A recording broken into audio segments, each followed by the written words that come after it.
Everybody listen to We're Not Wizards, because we are the best, and we're not wizards, no matter what anybody says. Goodbye.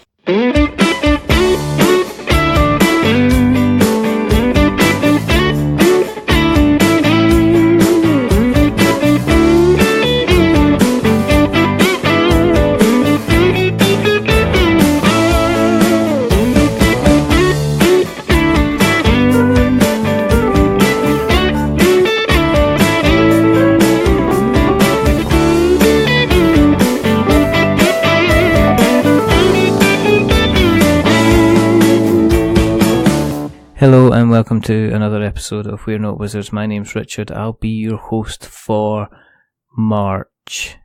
Now, joining me today, if you imagine that you're on an island and you're wandering about and you're one of potentially several different types of classes of people. You're going from place to place, and sometimes you have a little bit of an adventure, sometimes you have a little bit of an encounter, sometimes you might get into a bit of a scrap, and the aim is not to just become the master of all you used to be, but to become a bit of a legend. Because joining me today, I've got Wes Woodbury. Wes Woodbury is from Fundamental Games, and he's putting the fun into fundamental, believe me. And he's here to talk about Legends of Novus. So hello, Wes. Hello. How you doing, sir? Are you well? I'm doing quite well, Richard. Thank you. Yourself? I'm good. I'm a 9.2, I think. Now that's pretty specific. Well, it's either, out of 10 it means it's amazing. Out of 100 it means I should probably just go to bed. There you go. I was making an assumption there. Dear, there's that old training thing about never assume anything kind of thing, which I'm sure that everybody's aware of and everybody's currently groaning about. For everybody who has listening to us for the first time, the reason that we do this is because I like doing this. So there you go. And the second reason that we're doing this is because last year, towards the tail end of the year, a gentleman by the name of Wes sent me a message, and he says, "I've got this game coming out on Kickstarter next year. Would you like to have a chat about it at some point? Would you actually like to get a sample of the game so you can have a play about it and you can tell us about your thoughts?" And I said, this sounds like a capital idea. So we've been having a conversation back and forward since then. Now, the Canadian Postal Service, however, is a big pile of rubbish, because those guys decided that they were going to go on strike. And they decided, now, industrial action is fine, and I respect the rights of a worker to be able to protest if they feel that that their rights are being eroded in some way and they're not protecting themselves and their rights to their sick pay and family care and everything like that. And their pension, that's completely understandable. But what it did mean is that when the postal strike finished, the little parcel that Wes sent to me so I could have a shot of Legends of Novus and try it out, just a prototype, not a fully finished production game, took about 6 weeks to land on the doorstep. That just happened to be about just in time for the Kickstarter to kind of kickstart. So yeah, I honestly thought it was gone for good, but then one day you said it showed up, and that's good news then. Oh, that was so funny. That was kind of like, you're like, it's gone. I'm like, no, I have hope. I work at the part of my job is I get involved in logistics. I am aware of the Canadian Postal Service strike. Everything will be fine. You're like, it's gone for good. And it was like going on for weeks. So has it turned up yet? And it's like, no, I'll let you know when it's turned up. It's like, has it turned up yet? It's not turned up. And then just one day it's like, I got a message saying, yeah, there's a charge for this parcel. Because it got held up in customs on this side, so I had to pick it up, and it's like, Wes, it's arrived, it's kind of here. So there you go. So that's a little bit of a backstory. I know it's a little bit more of a backstory than what we usually give you in terms of backstory, but I feel it's a tale that kind of sets kind of tone for the conversation that's going to happen. So one of the things that we like to do is we like to have a little bit of a chat about your good self, because we like to find out a little bit about the man or the person behind the actual game itself. Obviously, I mean, Legends of Novus, it's on Kickstarter just now. It's going through that kind of rigmarole of kind of getting backers on a daily basis and dealing with all that kind of fun stuff. But how long have you been involved in kind of like the tabletop scene? I mean, how long was it since you kind of picked up your first little meeple, roll the dice, put it down on the board? I mean, do you remember my first... Sorry, my first job was in a comic store back when I was 16, and games. I was surrounded by games at the time. That was actually when Magic the Gathering was hitting its peak. I think it was around Ice Age time, if anybody measures their life in terms of Magic. That was when I got into gaming and comics, and never really turned back. But the actual intense hobbyist gaming, I didn't really discover until about a year and a half ago. And that's when a whole new world opened up beyond just Magic and D&D. In terms of the Magic stuff, did you go in for like quite a decent sized kind of collection then? I mean, were you the guy that ended up having like 10,000 cards that were all kind of sleeved, and you knew them not only by their names, but you also gave them their own individual names, and you had your own decks and everything like that? Yeah, I mean, I was very deep into it, all kinds of different decks, different collections. Back then, foils didn't exist, but since then, I've been in and out of the Magic scene multiple times, both online and offline, because I think at its core, it's an amazing game, but I have lost interest in it yet again because I find it's too hard to keep up with. Do you think that they change it maybe too much to kind of keep the meta kind of interesting? That it can be kind of difficult to kind of keep up to date with what's happening? Honestly, I think it's all about the bottom line. Hasbro has made some amazing strides with it, and I think it's more popular now than it's ever been. But it's about making sure that the magic continues, and they just keep reeling it in, kind of like Star Wars now, where it was once amazing, epic, and now you get a new episode every year, and it's not quite the magic that it once was. I can see that. I can see them try to kind of bring into kind of like a new generation. And we've got kind of like I think there's different chapters. There's going to be a Mandalorian Wars series kind of coming out. I am going to hold my hands up and say I kind of don't mind, or quite really kind of enjoyed Rogue One. I actually caught the Solo film again a couple of weeks ago. And do you know what? I kind of enjoyed it for what it was. It didn't offend me. I kind of had fun with it. I kind of took it for what it was and didn't expect it to be kind of like, I guess, kind of this wonderful, amazing thing. And it would, you know what, in all honesty, it kind of was wonderful and amazing in its own right. And it maybe just got a little bit of a bad rap, you know, at the kind of the time, you know. I agree. I have a lot of fun with them as well. Like I watched... what episode would that be now? Episode 8, I think. And I really enjoyed that one, despite the fact that I made that comment. I mean, the franchise itself is still leagues beyond many different movie franchises out there. Rogue One's better than Return of the Jedi, I'm just saying. I'm one with the Force is with me. Exactly. That's a running joke with my stepdaughter and I. So you stepped away from Magic, kind of, and you said you stepped away, you went kind of back and forward. Did that kind of coincide with you getting kind of interested in cardboard? I mean, you didn't move from Magic to Catan, did you? Good old Catan. Yeah, Catan did make its way into my household, and we enjoyed that for a couple of months before suddenly it became very repetitive, and then we just started exploring different games. Got into Dominion, which we just recently bought the Adventures expansion. Got into Clank,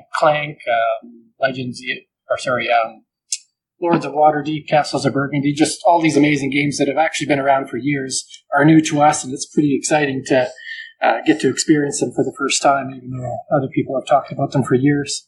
So are you quite new to kind of like building up your board game collection then?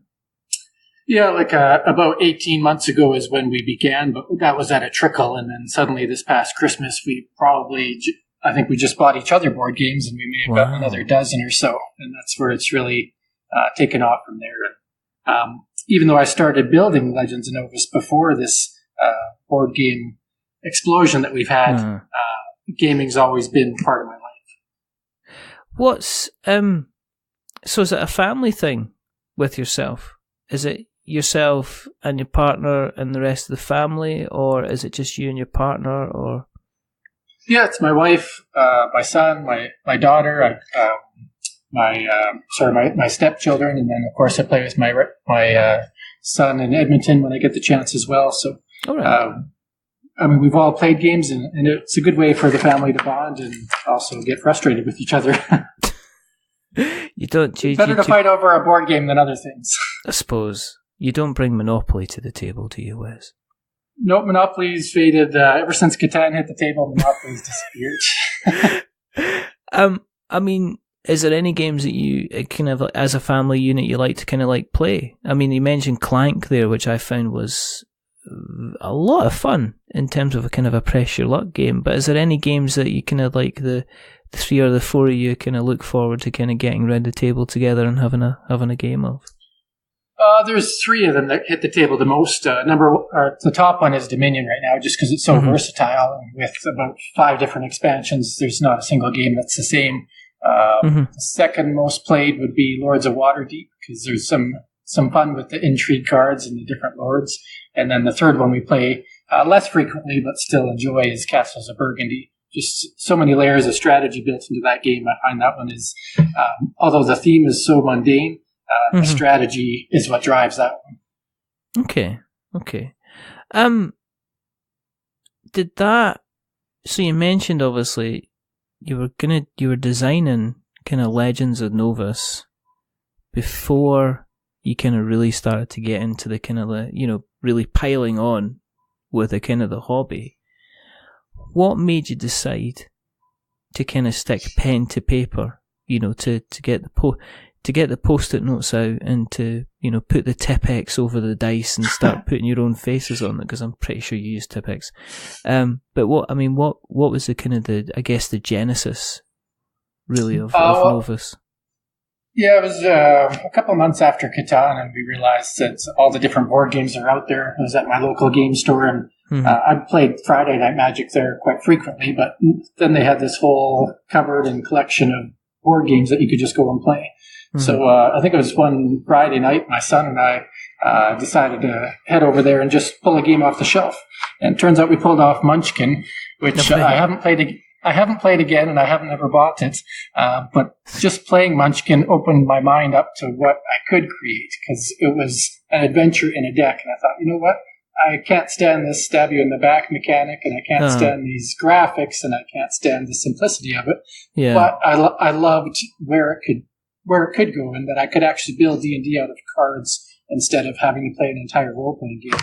And from, it was that night, I think I scribbled down many different concepts in my head, and then it was for the next 4 weeks that it really just gelled into what was originally just a card game. And then through some play testing with some different groups, it expanded into having a board and having standees and having dice. So it really, I have to thank Steve Jackson and Munchkin for helping me get Novus created to begin with, even though I never want to play Munchkin again.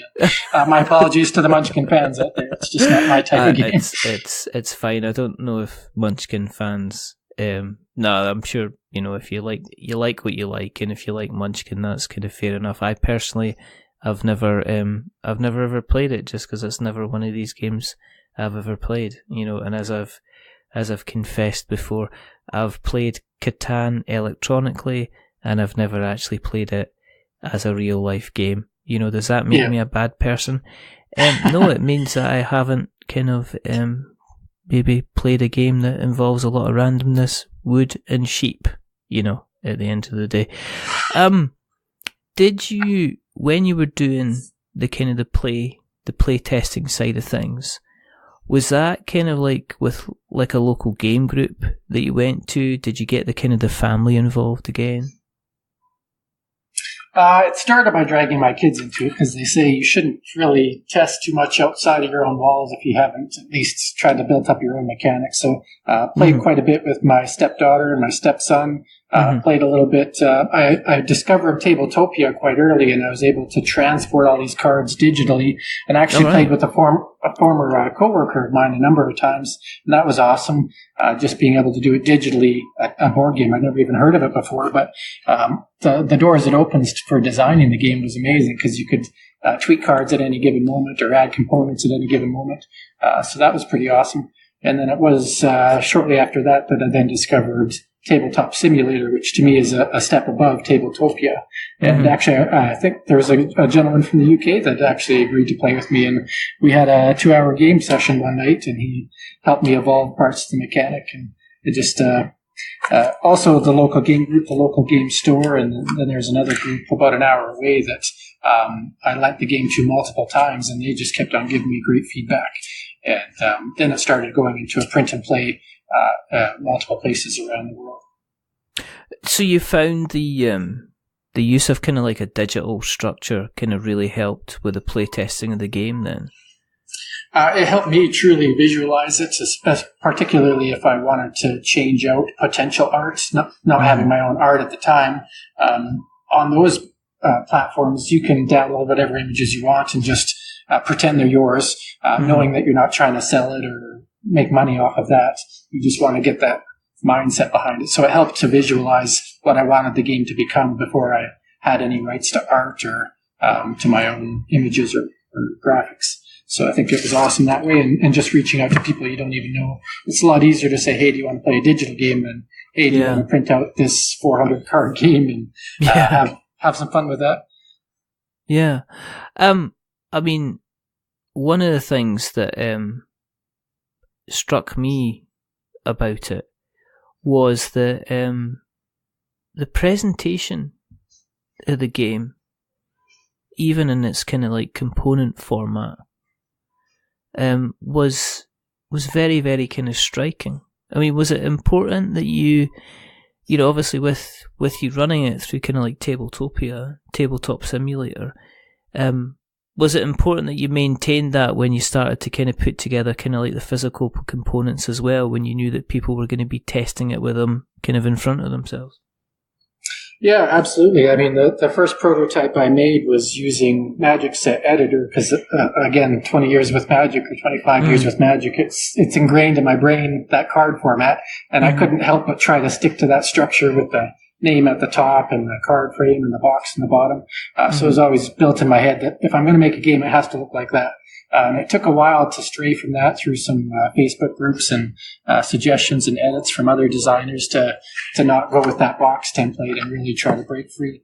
But like you say, having the presence of the character sheet and then eventually the map, that went a long way. The character sheet is the thing I had right from the beginning, is having that board in front of you that you could just put your cards on top of and visually kind of look back to old RPGs where you open up your inventory screen in Final Fantasy and you see that you've got your boot spot and your helmet spot.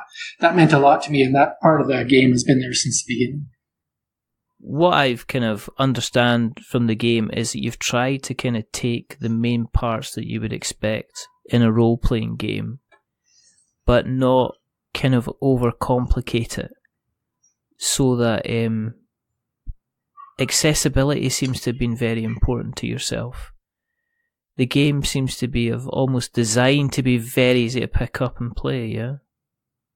Yeah, it's designed to not be one of those 120-hour campaigns where you have to go through 2 textbooks of rules. It's not designed to be D&D or to be Gloomhaven or to be too much. It's designed for a group of gamers who just want to get a game in to pick it up, and they can play it in an hour to 2 hours and not have to worry about what happened last time or what's going to happen next time. It's just, let's have some fun in a fantasy world. It's new. It's got all the classic tropes that you look forward to, but it's got some mechanics that help guide you through it in a fast way. And suddenly, before you know it, an hour later, you've got this epic character that can slay dragons or hydras, and that's what I was looking for, is a quick escape to get to 20th level character without spending 20 weeks to get there. Yeah, I mean, writing this is kind of like an unusual episode because I guess it's kind of like speak to the developer, but at the same time give your thoughts on how you've kind of found the game, because I've got some kind of initial thoughts that will be written down and is in the process of getting written down and will be out there on the blog to find it.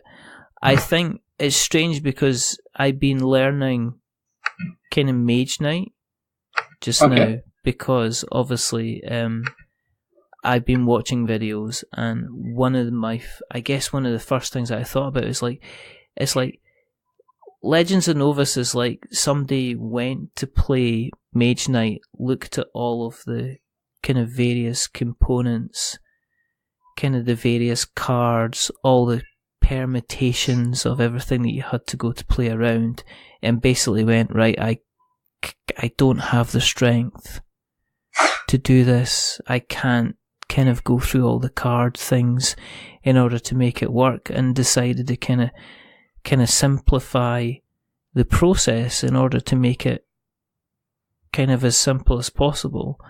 I mean, in terms of kind of like the instructions themselves, I mean, they're fairly... I mean, you've got kind of like the main 4 actions, or the main kind of 4 stages that you take on your turn, kind of like over 2 pages of A4. I mean, was that a conscious... I mean, that struck me because my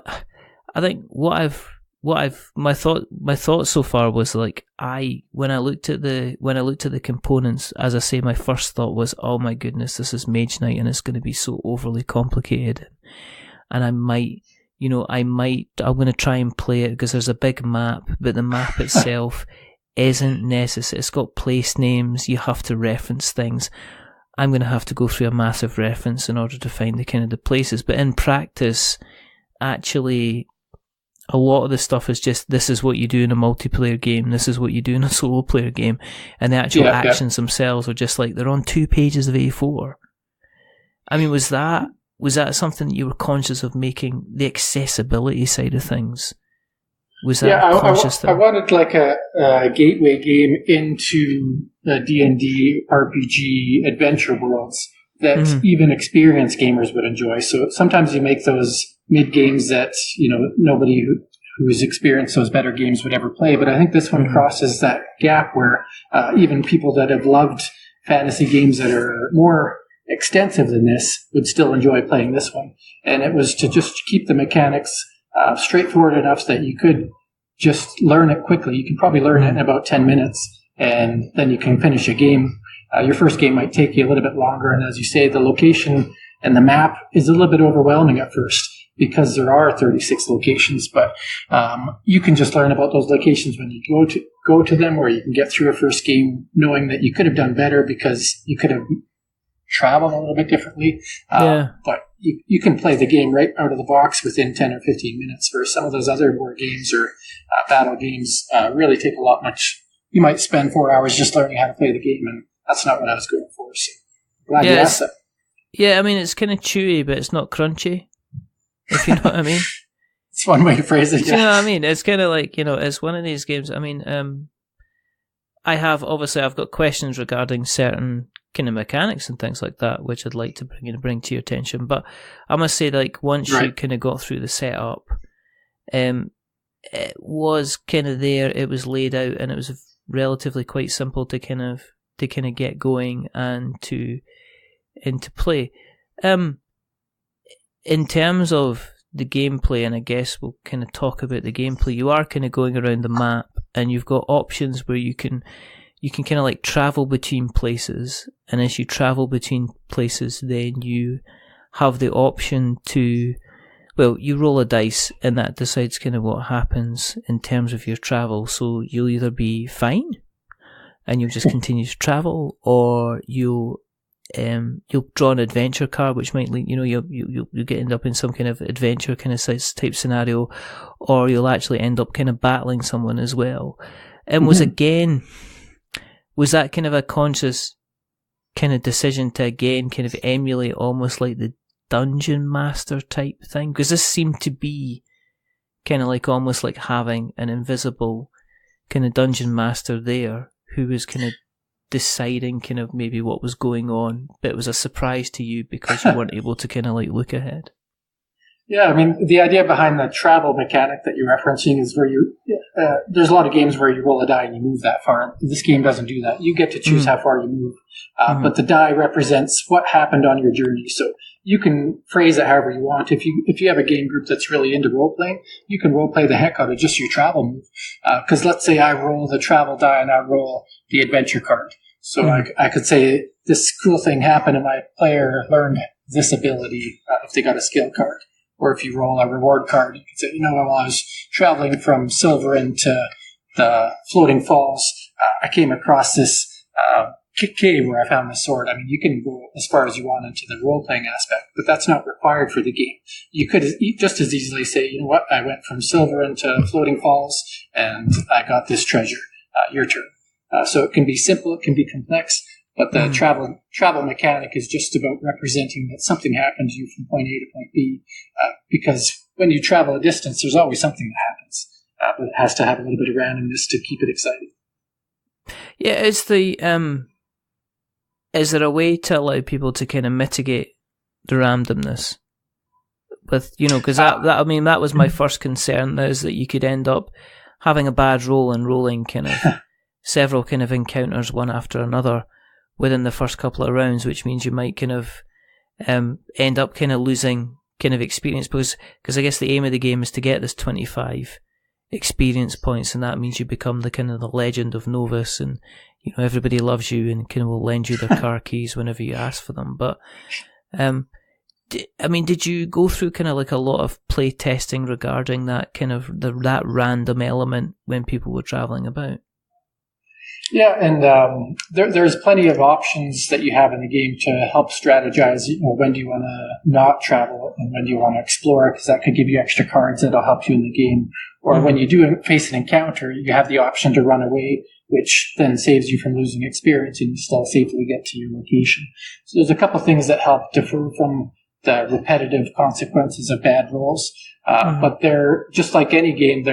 Any game that involves luck with cards and dice, there could be the occasion where the person rolls 1 every time they roll the D10 and rolls the encounter card all the time. So I'd say out of the number of games that I play tested, I've seen others play test, the chances of having that repeat run of constant bad luck is pretty slim, and it's usually a pretty fair game by the end. In terms of then the other thing is your explore action, which again allows you to kind of, you decided to kind of have an explore action in an area, but then you had like a reference chart. So when people were in a particular area, it had a kind of a slight bit of backstory, but it also kind of gave you an idea of what would happen if you rolled a certain dice within that kind of area as well, if I'm reading that correctly, yeah? Was that to kind of help kind of do the world building to make everything kind of specific as well, so people would travel to definite regions in order to carry out like a specific action or part of the adventure? Yeah, there's some incentivization in some of the locations. So each of the major player character classes have a city where if you go there, you get 2 extra experience and a reward. So it kind of gives you a reason to want to go to that location. And if you look at the map, each of the classes is in a different part of the world. So there's an incentive to spread out even from the get-go. Another incentive for traveling to certain locations is the quest cards within the adventure deck. There might be a quest that tells you to go to a certain location and you'll get extra experience if you accomplish a task there. And then there's other locations where you just might want to go there because you know that location will allow you to fight undead, or it might allow you to just gain experience if you rest there for a turn. So once players get familiar with this location guide and get an idea of what each location does, they can kind of plan a journey, or they may change their minds on where they want to go. And the biggest part of the game is defeating the quest creatures, which is kind of the biggest threats of the world. And nobody wants to go to those spots until they're ready to face one. But those things really are what make or break your character's success. Because within the rules, there is a rule in there where you can't win the game unless you've defeated at least one of those creatures. Yeah. Yeah. It sounds to me like, in my experience with it, times that we've played the game, that it never turns into kind of like a 2 or 3 hour slog unless you wanted it to become a 2 or 3 hour game. And I mean, was that the kind of the intention as well, that you kind of gave people the choice to kind of take their time? Because I was able, in all honesty, I was able to, once I picked it up, you were able to kind of rattle through a game within about 45 minutes, depending on whether you were playing like a solo game or you were playing like a 2-player game. But if you wanted to take your time, I could see that expanding out to kind of like 2 or 3 hours. So were you allowing the kind of same kind of variability that you would say you would get in like a D&D game then? Yeah, I mean, the idea behind, the words that'll be on the box, or you see on some of the promotional material, says 60 to 90 minutes. And that's if you have a group of 2 to 5 players that are just really trying to get through the game without a lot of role playing. It's just getting to the core of the game. But if they want to take that to the next level and really talk about their characters or their adventures, they could take it further than that. But the real it's designed to be a streamlined version where you can get through this epic game within an hour, hour and a half. And then if you're playing solo, like you said, you could easily get through a game in half an hour playing solo. Because when you're playing solo games, I don't think there's many that want to sit there through an hour or 2 hours just playing one game. It was a light game, almost like a bit of a palate cleanser when it was a solo game.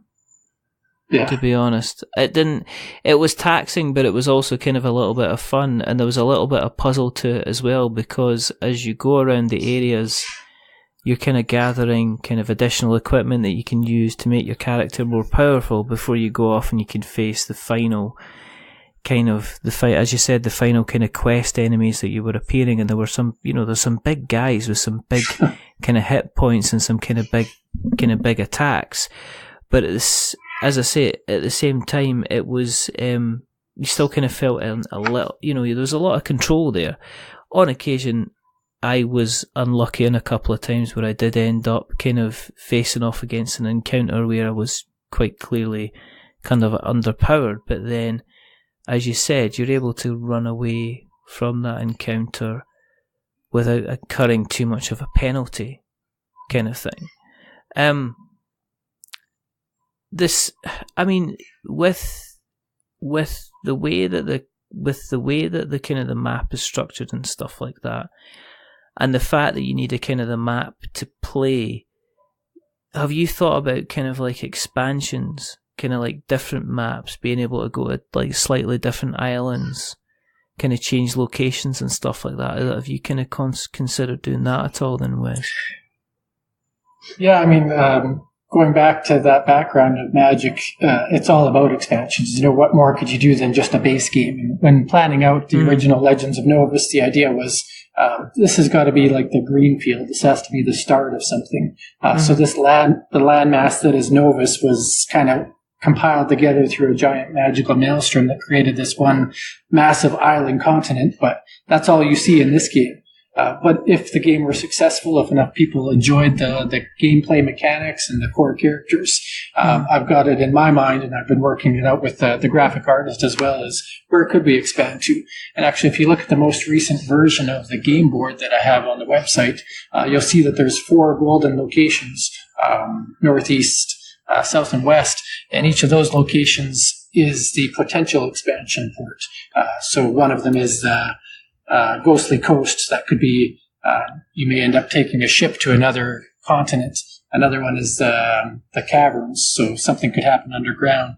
Another one is Or's Altar, and another one is the demonic temple. So the potential for expansion is there, and it all depends on is there enough interest in this game? Do people like it, and where could it go from there?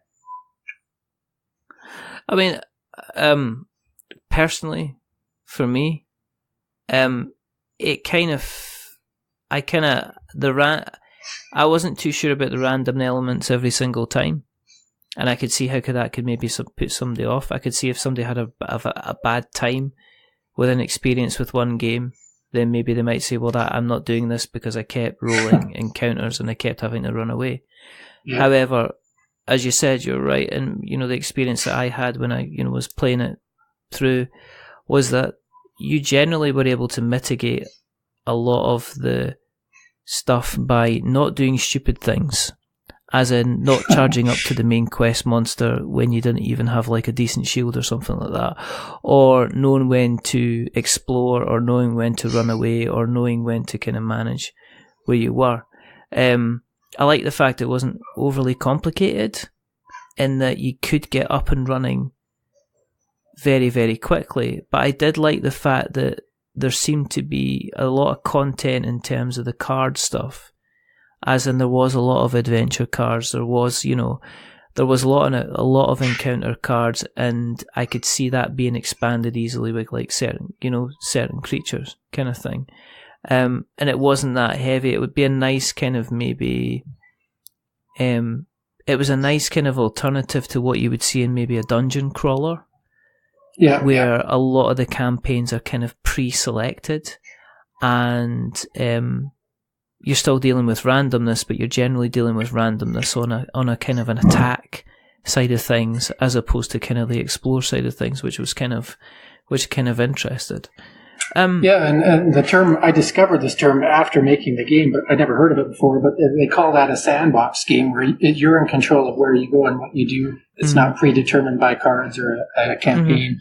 And I thought that was exciting that there was a term already for it, and I just hadn't realized what it was when it came to board games. Yeah. I mean, it was, and that's the kind of the impression that I got. In terms of kind of like marketing the game and getting the word out there. Now, obviously, there's a big, and this is one of the things we talk about on a regular basis. Has it been a difficult thing trying to get kind of like the word out there on the game? Has it made you realise kind of how busy the kind of the Kickstarter space is, really?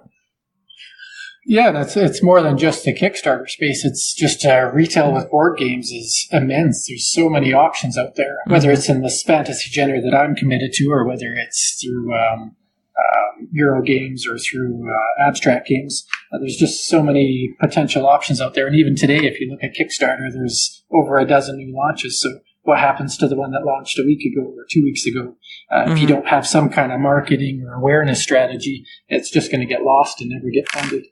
So a lot of things I've tried to do throughout the past year included creating the Facebook group, creating, and I've never used Instagram or Twitter before I developed this game, so I put those into use, just trying to reach out to people. And just a simple call out to someone like you or someone like Richard Bliss from Hunting the Dream, or just yesterday I sent an email to Jamie Stegmeyer, believe it or not, and just said, "Hey, Jamie, I just wanted to share with you a couple things that I've tried on my Kickstarter, and I thought you might be interested." And I was amazed that he actually gave a reply and might even post something about it. So, Jamie's good people, though. I mean, Jamie is one of the, he's genuinely just, he's the top guy. He's written some absolutely fantastic stuff about kind of like the Kickstarter stuff. And I don't even know how many of his articles I've read, but I know his 10-box checklist, I really tried to commit to hitting every one of those boxes as best as I could where I'm located, because location has a big factor into how many people you can reach as well. What's it been like kind of having with the backers that you've got, having the community kind of there, having a community kind of appear and be supporting you on the Kickstarter, after obviously you being kind of, I take it almost like a kind of a lone wolf kind of forging on by yourself to kind of rock up and then have a couple of hundred people kind of turn up and go, "No, I believe in you, Wes. Let's do this." It's been, I started off last year, so I began the design of this game first, but then about 3 months into it, after reading about, different blogs and podcasts and watching Kickstarters, I knew that I didn't know enough about the gaming industry or the hobby to make this one a reality yet. And that's where I created a small game. It was 49 cards called Duel of the Dragons that went on Kickstarter. And it was only on for 2 weeks, and I was able to deliver it within 2 months or 3 months to every one of the backers. And that's what really helped me understand Kickstarter. So I kind of got a preview of what to expect in the community chat and how to build that up.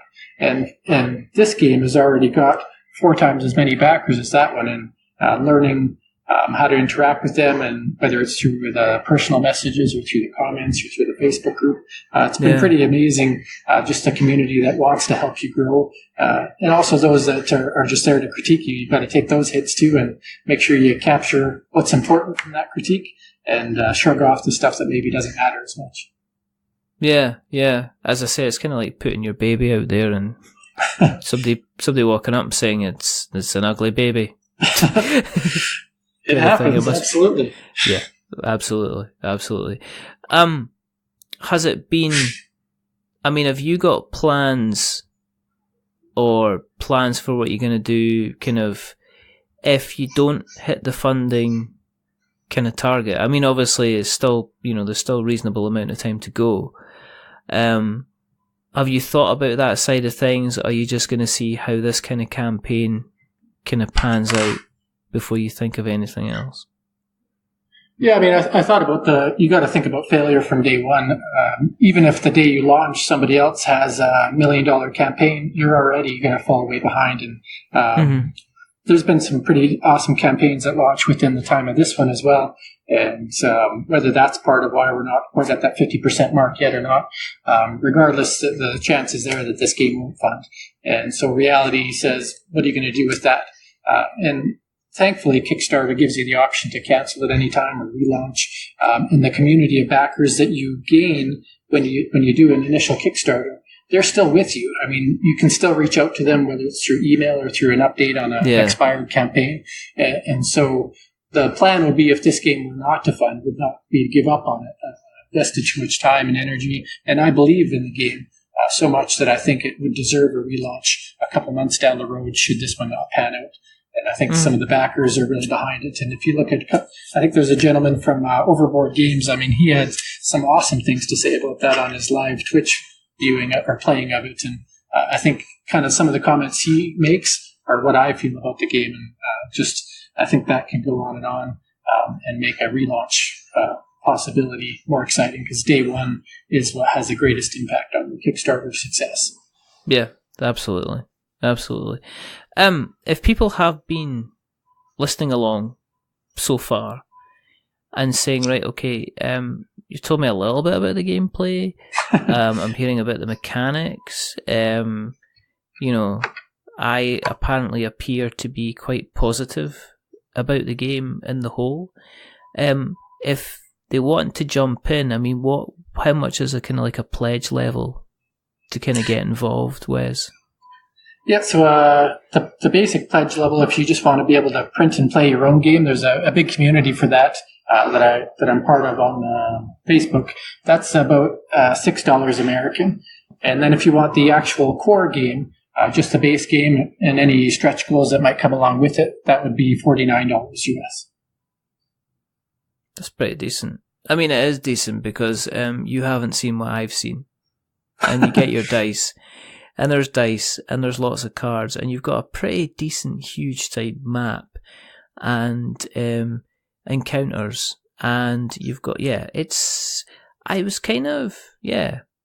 must say I've seen, for that, especially for that kind of price point as well, which seems to be a funny price point for kind of Kickstarters. That seems to kind of be the kind of the average for what it is now.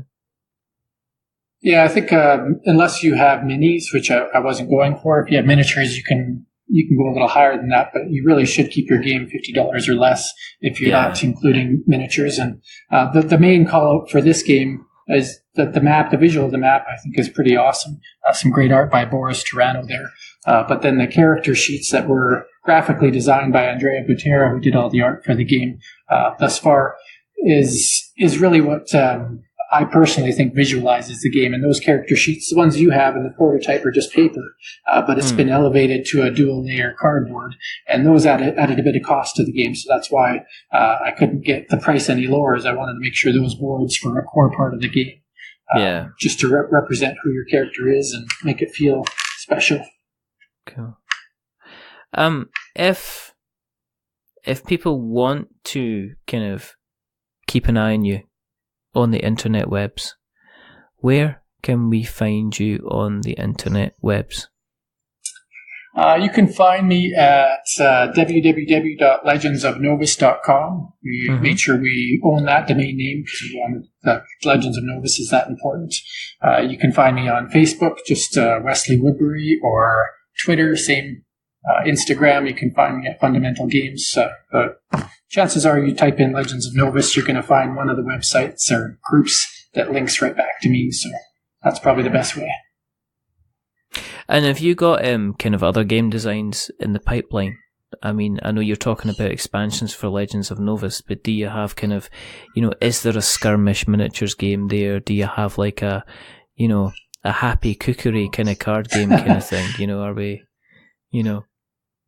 I'm fully committed to the fantasy theme world. I've grown up in that field from the day I read my first Dragonlance book to the Magic for over the years and D&D.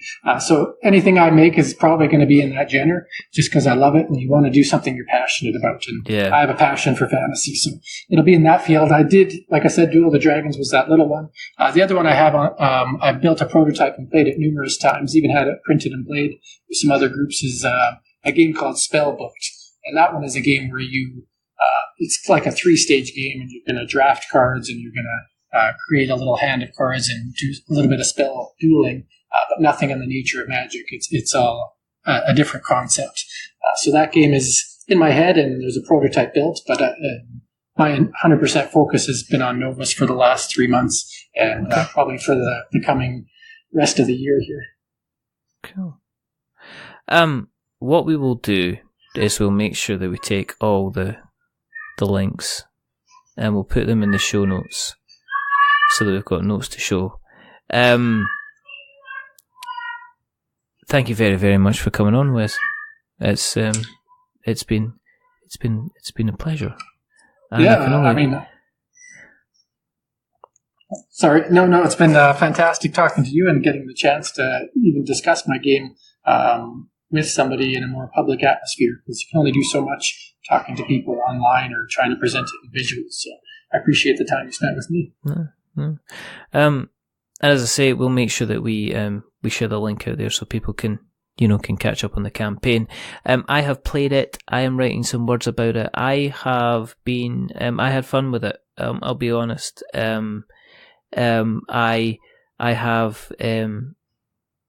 I had some concerns which I brought up just now, and so I would say it's worthwhile giving a look and seeing if you're wanting something slightly different than the kind of the normal kind of run of the mill, kind of roll and move, roll and fight kind of thing. The artwork looks stunning, the map looks amazing, the engraved dice look pretty cool. I kind of like. I like a lot of it about it, and it's worthwhile kind of checking out if you're looking for something kind of slightly different. If you want to continue to check us out, you can find us on the various social medias like your Twitters and your Facebooks and your Instagrams as well. If you search for We Are Not Wizards, if you want to email us, you can email us at magic@wearenotwizards.com. You can go to our website, which is We're Not Wizards. You can go and find us on the various podcast catchers of choice, which are Stitcher and Spreaker and Acast and Podbean and all those lovely places, Spotify and Google Podcasts. We're just everywhere. We're like a rash, but not the type where you go to the doctor. Just a nice rash that gets warm and keeps you warm. Not a bad rash. Don't get cream for us, please. If you like us even more, there's a couple of things you can do. Go and tell somebody about us. Anyone, random person at the bus stop, waiter that you see at the restaurant. I don't know, it's up to yourself. The other thing you can do is you can go to Apple Podcasts and you can leave us, get us a subscribe, because apparently that's wonderful and magical. And you can leave us a rating or a review. As I say, if you leave us a rating or a review, don't give us 10 stars, because it makes us big-headed. But don't give us 1 star, because it makes us cry. And I'm getting old, so I'm getting those wrinkle things at the side of my eyes, so every time I cry, you're effectively making me more wrinkly, and I don't like that. So give us 5, because it's in the middle, and it's average, and we're just a little bit average. But the person who's not been average is rather wonderful. They're rather fantastic. The enemy of the Canadian Postal Service himself. I bring you Wes Woodbury. Thank you again, Wes, for coming on. It's been a lot of fun. Thank you. And there's only 2 more things to do. The first thing is to remember that we are many things, but we're not wizards. Are we wizards, Wes? We're not wizards, but we're legends. That's fantastic. I love that. That's brilliant. Write that down, someone. We'll record it. We'll be recording it. That's good. We'll be out there forever. And the second thing is to say goodbye. So it's a goodbye from Wes. Say goodbye, Wes. Goodbye. Thank you. And it's a goodbye from me. Remember, stay safe, roll 6s, and check out Legends of Novus. You know, there you go. Do it. Click the link. Have a look. If you like what you see, give it a back. You know, but until the next time, goodbye.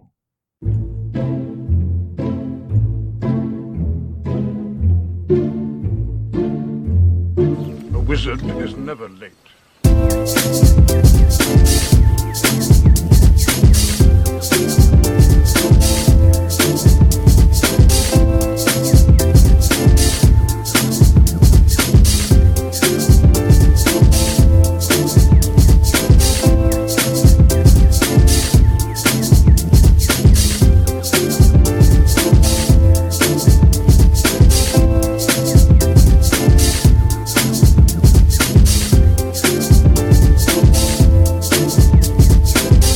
Nor is he early. He arrives precisely when he means to.